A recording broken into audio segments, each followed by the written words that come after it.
everybody. Welcome to Treasure Time. Today we are going to talk about eggs and ducks. But first I want to sing our treasure song because you know what? You guys are all treasures.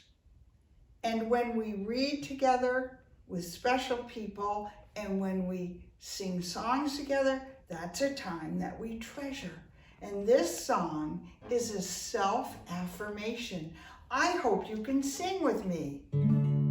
You are a treasure, you are a gem, you are a special sparkle of life. You shine in your glory, you tell your own story. You are precious, you are unique. And now I'd like you to sing with me because this song is about you. I am a treasure, I am a gem, I am a special sparkle of life. I shine in my glory, I tell my own story. I am precious, I am unique. And that is the treasure song. And today, I have my friends here. This is Duck. And this is Goose. And the story that I'm going to read is about Duck and Goose, who were friends. Geese tend to be white, and they're usually bigger than ducks, and they have longer necks. And Duck and Goose found something. So let's see what they have to say about this. This book, Duck and Goose, has been written and illustrated by Tad Hills. Oh my, what is that? Duck quacked. That's a silly question, Goose honked. It's a big egg, of course. Of course it's an egg. I know that, huffed Duck.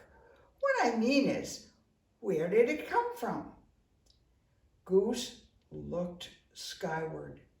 He looked to the river. He looked to the fields.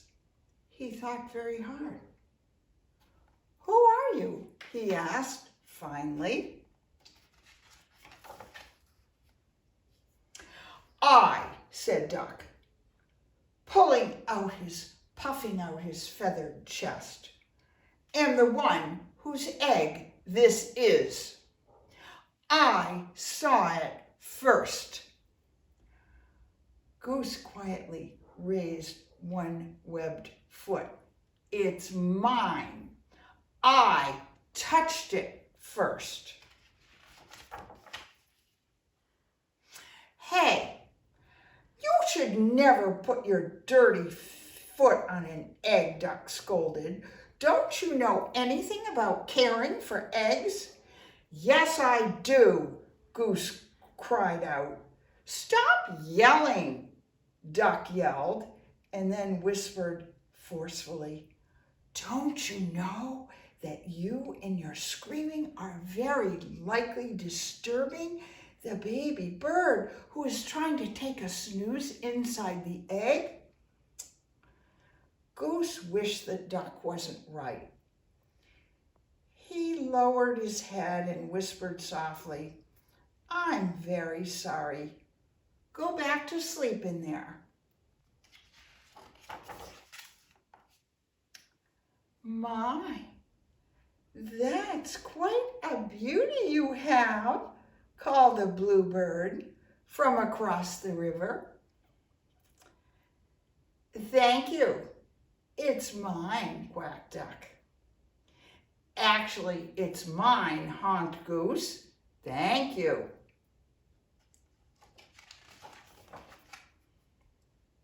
So, asked Duck, what do we do now? We should do something, suggested Goose. Yes, you are right. Good thinking, agreed Duck. Like what? Duck and Goose thought, and this is what they thought. Duck thought, this egg is private property. Duck's egg. No geese allowed. No honking.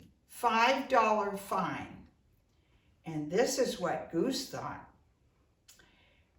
If you are a duck, keep walking.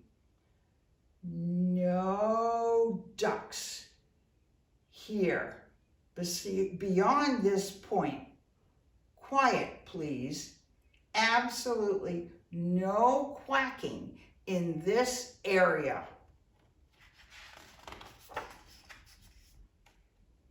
Well, we must keep the egg warm until the fuzzy little occupant is ready to come out, said Goose.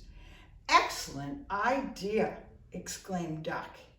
He pushed past Goose. Step aside, and I shall do just that. But Goose was quick too. After a flurry of fussing, grunting and groaning, slipping and sliding, honking and quacking, Duck and Goose found themselves back to back. Scoot over. I don't have any room, complained Duck. You're much closer to me than I am to you. Stop yelling in my ear, Goose. Shh! Goose hushed, pointing at the round thing beneath them. Yes, yes, we must remember. Quiet, quiet, quiet. We mustn't disturb the little one. Yes, yes, we must remember. And so they sat very still and very quiet, waiting. For a long time they waited. They listened to the crickets chirp and the frogs burp.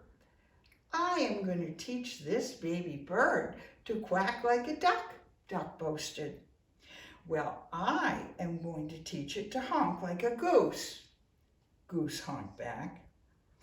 I'm going to teach this baby bird to waddle, Goose added. So am I, Duck said. They heard the pitter-patter of the rain. I'm going to teach this baby bird to swim, Duck said. Me too, Goose said. To pass the time, they sniffed wildflowers in the warm sun and shared breadcrumbs while Goose taught Duck to honk. They watched the sun set in the sky and Duck taught Goose to quack. They counted the stars in the night sky. Let's teach our baby to fly, said Goose. Good idea, said Duck.